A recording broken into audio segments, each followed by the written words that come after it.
All right, guys, a little background on JD. So JD is a registered patent attorney. He has an undergrad degree in industrial engineering from the University of Washington, and his MBA and Juris Doctorate from Seattle University. Has a huge passion for helping inventors, specifically first-time startups and new entrepreneurs. And guys, what I can tell you is from having had him as a client for the past, I don't know, JD, what's it been, about 6 months, give or take? Yep. Yep. I can truly tell you guys that just watching how he works with all the individuals, regardless of what level, regardless of experience, he is just a very down-to-earth, caring kind of dude. All right. So in terms of that, I can promise you, you guys probably will feel a little fire hosed over the next 5 days. That's totally normal and completely okay. All right. In that case, that is what our VIP section afterward is after 4, specifically, so that way you guys can ask those questions. You can get your questions answered. And then ultimately, for those of you saying like, hey, I don't know what direction to go. At the end of this, you probably by like Wednesday, we're going to show you just a little behind the scenes. And for those of you that raise your hand and say, you know what, that'd be really cool to do this with JD, I would love that. You guys will have that opportunity as well. All right. So JD, I want to bring you to the stage, man. Let's bring us front and center and let's talk about some invention stuff. How's that sound? That sounds great. Let's jump into it. Awesome. All right. Cool. So guys, in your workbook, by the way, when you pull that up, we are officially over on page 1 for the foundation and validation. So JD, tell us a little bit about your background, man, just real quick. Like what got you even into this whole crazy inventor space? Like, why do you do what you do? Yeah. I mean, I was first inspired, I think, by many of you by Shark Tank. Shark Tank was like the inspiration it had to be. I was at Boeing working at 77 on the Dreamliner as an engineer. And I was thinking, how am I going to own my own business? I want to do something and impact the world in a way. And I just come alive watching this TV program come on. And they mentioned, when you have a new product or a new device or gadget, they gotta get, do you have a patent on that? And I was like, what does it mean? What do they keep asking about patents for? Why is that so important to these investors when they're talking about making a business work?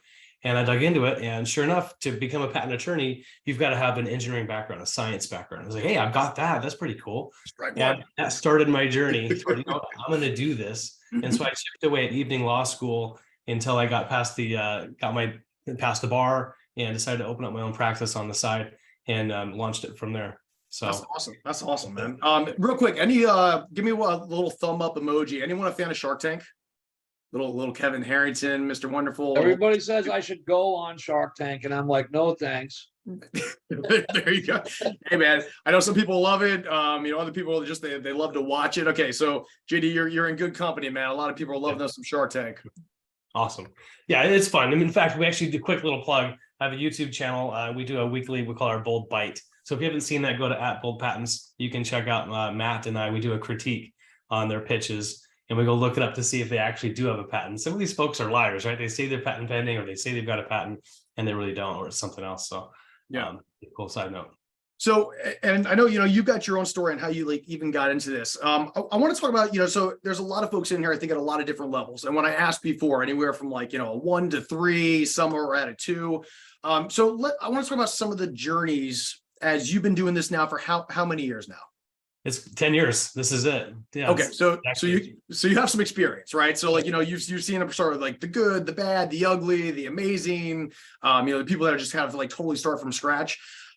Is there anyone in particular that kind of comes to mind that, maybe when they first started, they're like, oh, I think I've kind of got this idea. And then you work with them, massaged it, and then something cool has come out of it?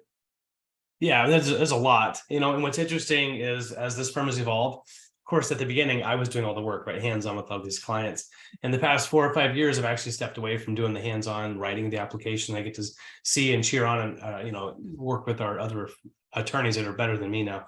But when I was working with the Inventors one-on-one personally, something that just popped in my head when you said that was YC Chen from Lubin, L-U-B-N, Lubin Box. When it was just him, right? He's the inventor, the founder, before he even formed a company.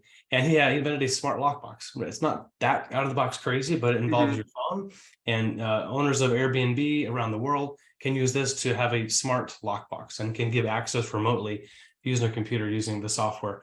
And he invented a new way, a new system, the software platform that made that possible, along with the design of the box itself.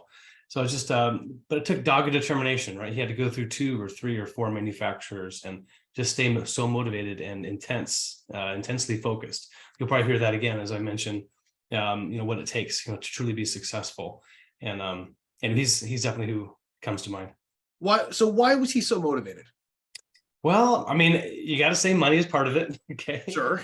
He's got a young family. It's like, there's sort of that inherent, I need to make a living for my family, but there's also that sort of play, and that I want to enjoy and have fun in what I'm doing and creating. That kind of keeps it going when things might have gotten boring in sort of another job. This is what he plays in, right? This is his passion is coming up with something new and innovative.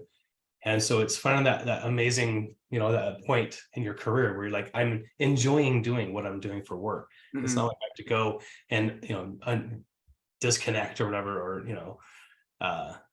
you're doing this for fun. So it's not like a gruesome, kind of like, oh my God, I have to do this kind of thing.